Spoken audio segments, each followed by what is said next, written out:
Hello, everyone. It is Friday. Earlier in the week, I do a good, thinky, substantive episode. I talked to a Dutch guy about a book he wrote. It's a great thing if you're looking to think. However, it's Friday now, and I'm tired of thinking. And if you too are tired of thinking, we're just going to have a great spurt of catharsis through some funny headlines. And I warn you, it's possible that there will be swearing. Last week's involved some stories involving phallic statues and things. So if you have children in the car, just leave them at the curb and come back. Just leave them there and circle back in about half an hour. And to make sense of the week's best, funniest, and underserved headlines, I am bringing on two very funny friends of mine. Jeremy Kareken, welcome back. Good to be here. Thanks you for having me. Yeah, Jeremy has come on the show multiple times to sort out the thinky stuff, and now we're bringing him on just to sort out the funny stuff. And Jeremy now he's going to be an idiot. Yeah, now I didn't want to say anything, but Jeremy's been slipping the last few months, and I was like, I don't think I could use him as a political analyst anymore. I'm just going to rely on him as a funny guy. He's destroyed his whole industry. Theater's gone thanks to him. Theater's gone. Yeah, that's right. Like he sneezed on the wrong people. People think COVID's what ruined the New York cinema scene and New York theater scene. It's just Jeremy brought it down. He finally had the Death Star of plays, and it ruined it all. That's what you get when you make a biopic about Grover Cleveland, and then the intermission is James Garfield. my bad. Anyway, Jeremy, delighted to have you back. Mahesh Kotagi. I've known Mahesh for years. We've been comedy buddies for years and years. How are you, Mahesh? Hey, I'm doing good, man. How about you? Thanks for having me. You know, on a COVID scale, I'm going to say I'm doing a 7. on a if I were doing as well right now, let me phrase this, based on a year ago, you should be very concerned for me, Mahesh. But I think same here. I think we're kind of all in that camp. And so you and I met in New York, but then you were out in LA for a couple of years, and I think you're back in New York now. Is that right? Oh, I moved to New York at the perfect time. I did the same thing. God. Yeah, I moved to LA. I got an apartment in mid-February. That's right, yeah. So where are you at in New York? I'm in Queens, so it's kind of pretty. We're in Queens. Near Long Island City, near the 7 train. Oh, okay. Yeah. I've lived in Sunnyside for 30 years. Oh, nice. Sunnyside's nice. And I was out there in Astoria for a while. Although it sounds like if you're on the 7 train, you're kind of near, what's the name of that club? You're near the Cave then, right? Yeah, the Creek in the Cave. Yeah. And are they doing a lot of shows right now? Is that a good place for you to walk over to, Mahesh? Oh, there's no shows. I mean, well, they did an outdoor show for a little while. Michael Che was doing an outdoor show in a parking lot, and that was pretty cool. But there's no stand. I mean, you said theater's dead. I mean, stand-up's dead. Stand-up's is not coming back for a while. Do either of you guys know Jimmy Fallon? He's a friend of mine that he performs at Gotham a lot when Gotham's not racked by pandemics. We were talking, and he was saying that he knew some comedians that were doing live shows in a drive-through style. Where like people, and I was like, that actually makes sense to me. That could work. Because like I'm a little bit, like my friend Turner does a weekly show and it's great and everybody he brings on is fantastic. I am concerned about my own ability to be funny over Zoom without any verbal feedback from an audience. But if people were like honking their horns, that would kind of work. I could make that work. Yeah. They're doing a drive-in episode of No Such Thing as a Fish. If you know that show, it's the researchers from the show QI. The BBC one. That one's really good.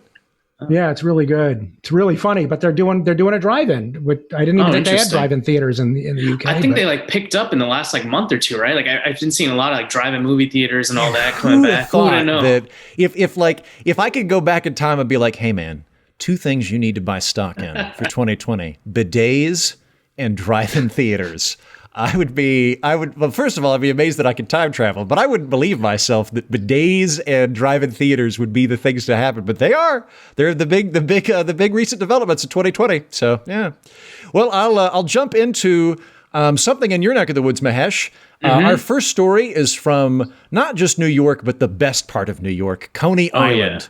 Yeah. The cosmopolitan beating heart of freak shows and rusty roller coasters, syringes, and mutant fish, which is Coney Island. So from Coney Island, competitive hot dog eaters nearing limit of human performance. The 4-minute mile and the 2-hour marathon were once believed impossible. Now a new gauntlet has been thrown down for the world of elite competition as scientific analysis suggests competitive eaters have come up with 9 hot dogs from the limit of human performance.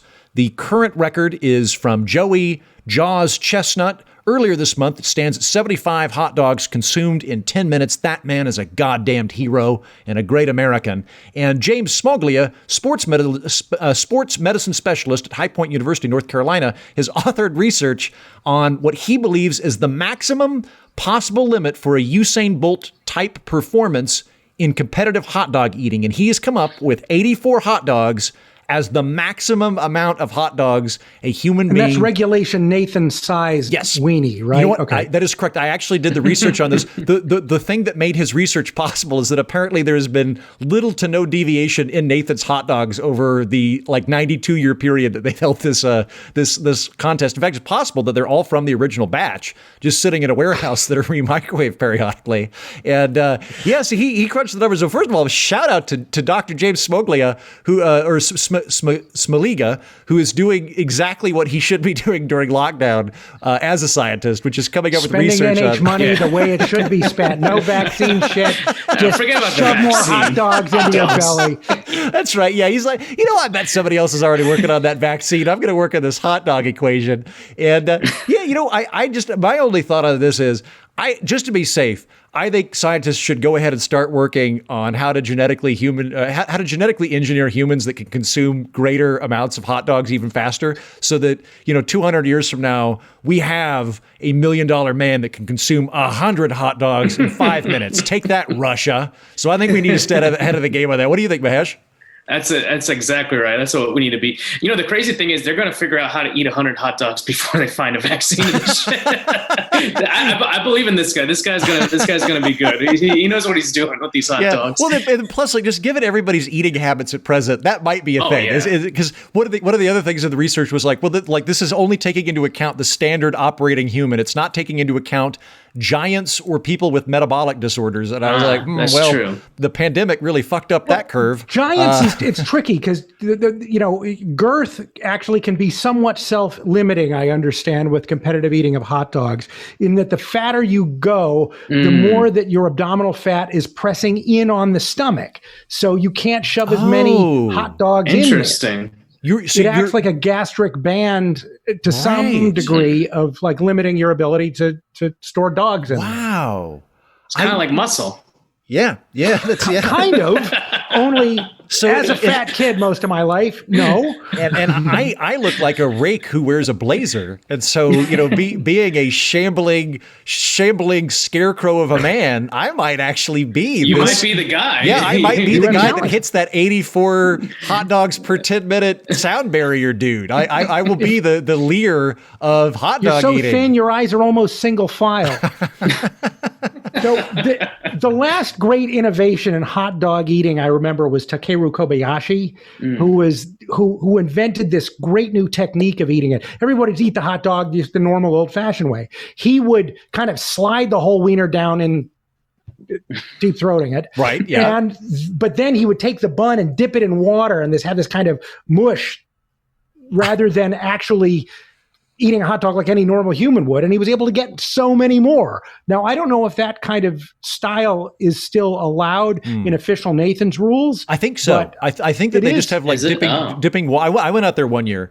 Did you go? I did. Cool. I did. It's great, and I got to say, they've got a dedicated announcer who is one of the hands down the greatest announcer I have ever seen live. That man is a treasure. He has any moron could do color commentary when it comes to football. Yeah, exactly. Yes, when it comes to hot dog eating, tube meat for an hour. This guy with a straw hat comes out, and he just never shuts up. And he's like, "We were in the darkness, and then Joey Jaws showed us the light. America has truly crested the hill today." And it's an amazing thing. And so it's a wonderful. Yeah, Beautiful. it's. I started crying. I was so impressed by it. Yeah, but I think God bless America. I think that they were doing that. Jeremy, it actually makes me think that we should really throw our weight around in trying to make this an Olympic event, because I think that's something that America could like kind of always win. Like, dominate. Like China tends to like do really well at like gymnastics and things like that, and like Kenya always wins like Kenya historically does quite well with marathons and things like a la Usain Bolt. Russia, when it comes to performing enhancing drugs, That's they're true, great right? with that. If they had like a medal for steroids and stuff, Russia would knock it out of the park. But we could do the competitive hot dog eating, and that would be like what a wonderful moment when you get all your steroids through the actual meat byproduct itself. That's right, and then you just like leap into the other competing event and overshoot everybody else and win. Yeah, that sounds great. We're going to go to Canada. Manitoba town learns to coexist with polar bears thanks to radar and unlocked doors. So this last week, I don't know whether this is a climate change story or it's just the fact that the pandemic has forced everybody to go inside, and so animals are reclaiming their planet. But last week, more than 50 polar bears descended on an Arctic Russian town, would enter people's homes and go through trash cans and things. And so the community in Manitoba named Churchill is sort of availing itself as a model for how communities can deal with itinerant polar bears coming in. Like I think that they've got like a giant Tupperware container they store all their trash in, so that there's not open air trash wafting in and convincing polar bears to come in. They've got radar to look for polar bears.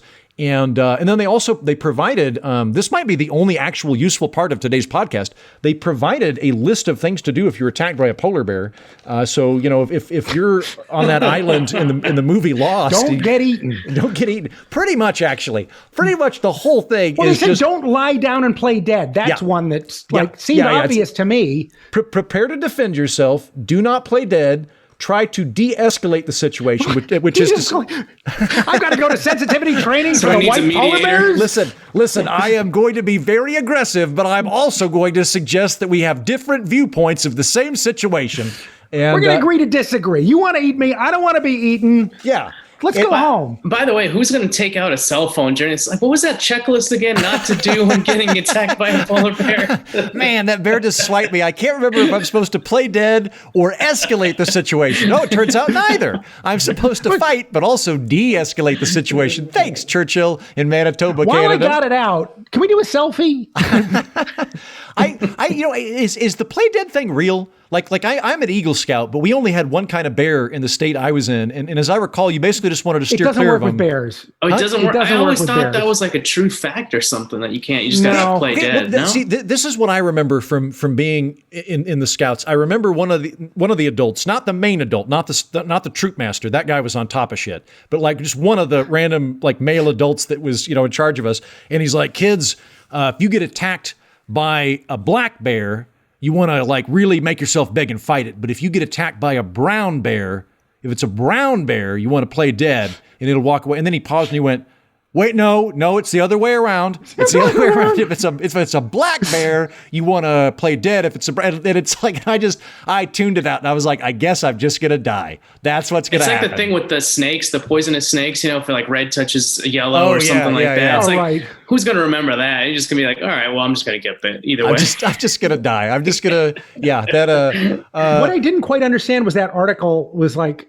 it as confusing as it was, it also said, don't lie down because polar bears are obligate hunters or obligate predators. Mm-hmm. And I thought, not only do I have to look up this article, I'm going to have to look up the definition of obligate. Yeah. In order to figure out what the hell they want me to do with this polar bear. Now I got to carry a pocket dictionary around with me when I'm looking at bears. The thing just a second, hold it.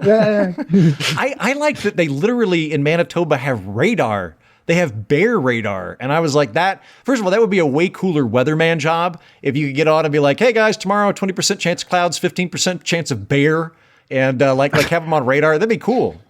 I want to say though, that a lot of the steps that they're taking, like closing the dump and things like that, that sounds suspiciously like appeasement for a town called Churchill.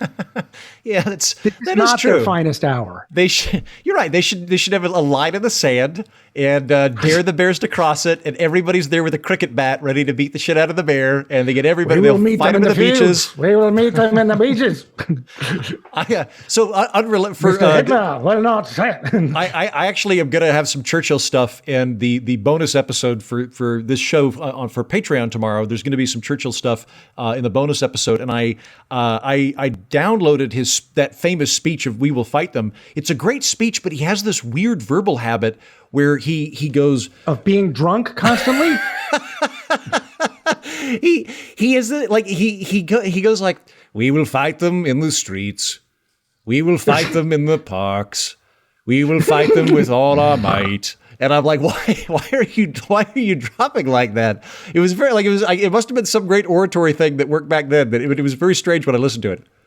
I have a hunch it's also those old microphones that if he did what people want to do, and like he'll pop out the mic. Oh, right. So they'll fight them in the streets. I'm like,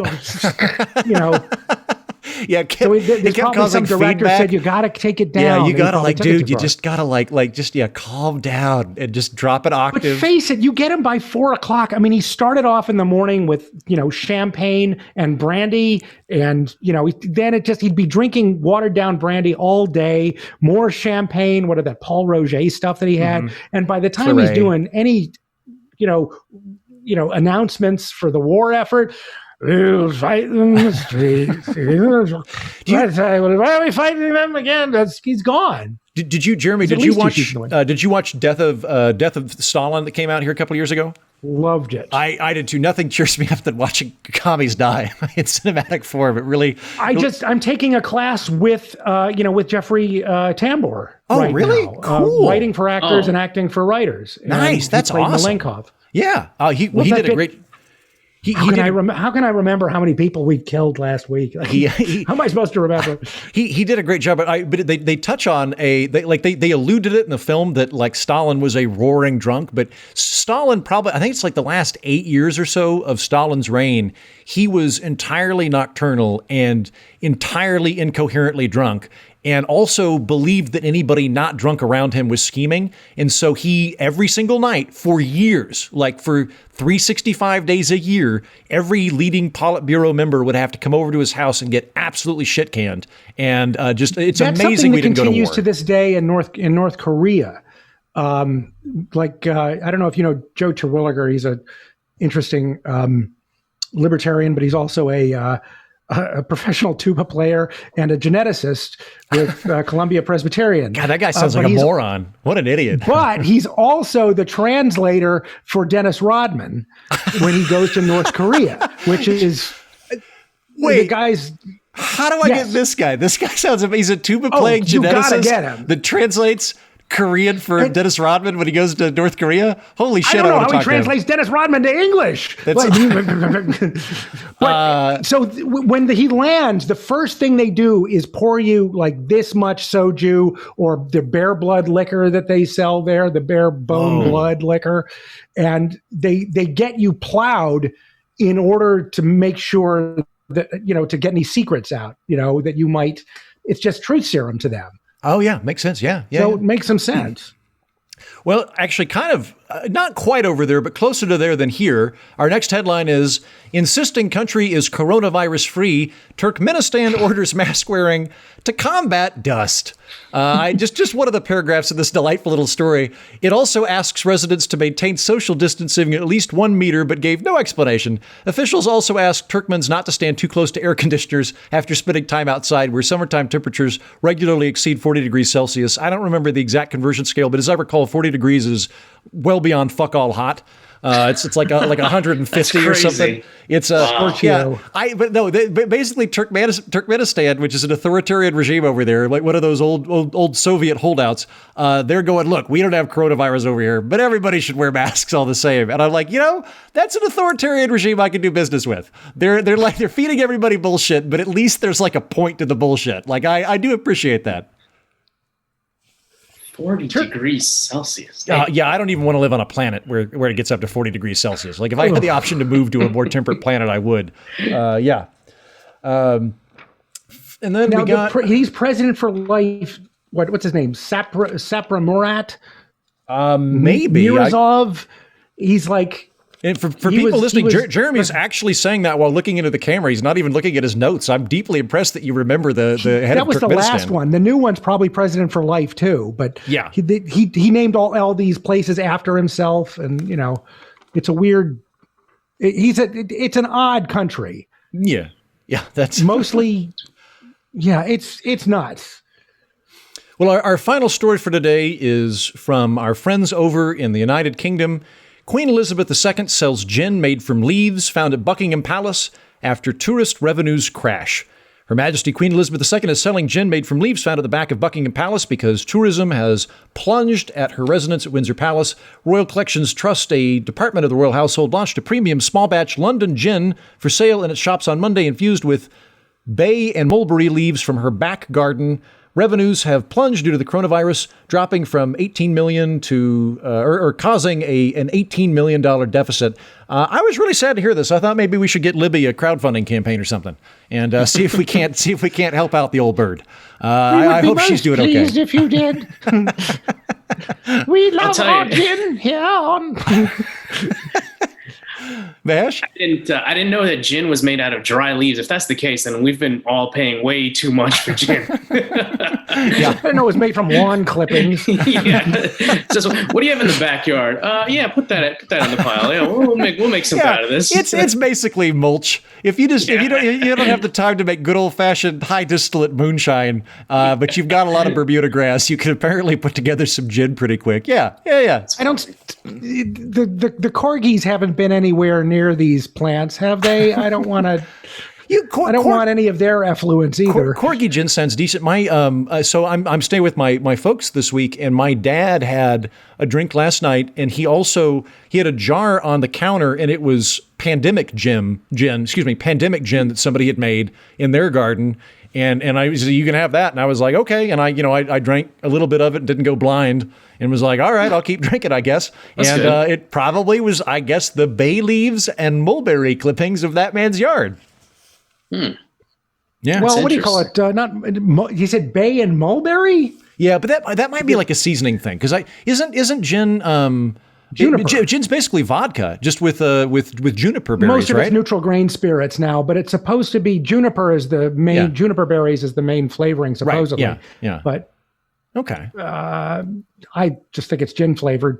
Yeah. Gin is its own thing. Yeah. Well, guys, I think we've pretty much sorted out all of the relevant headlines of the week. If you have listened to the entirety of this podcast, you are now 100% up to snuff on the American news cycle and everything important that happened here and elsewhere on this planet, particularly involving competitive hot dog eating. I feel like we really nailed that delivered that one. Yeah, for sure. Mahesh, where can people find you, or should they? I'm online. There's no stand-up shows yet. I'm hoping by the end of the year things will be back to normal. But I most likely after this podcast will be on Coney Island eating a couple of Nathan's hot dogs. Nice, yeah, with French fries. Nice, yeah, excellent. Fries are the best thing about Nathan's. Oh yeah, I love the fries at Nathan's. They do have good fries. I agree. Yeah, and Jeremy, who gets the raw clams there? That's what I want to know. Oh God, raw clams in Coney Island sounds like either a way to die or a way to become a villain in a Fantastic Four comic book. Is eating clams from Coney Island. I would never do that. Oh no, stay away. Yeah. And Jeremy, where can people find you? Should they find you? Are you just chilling with Jeff Tambor leave me on alone, Zoom meetings? Please. Leave him alone, guys. My animals. Everybody keeps sending him naked pictures after he comes on my show. Quit doing that. Oh God, please don't start now. People think that's a thing. They can find me on my website, jeremykareken.com. But I'm on the Facebook. And hopefully appearing at podcasts near you. So. Great. Gang, so thank you so much. Goodbye. Thanks for having me. Great to be here. Thanks again.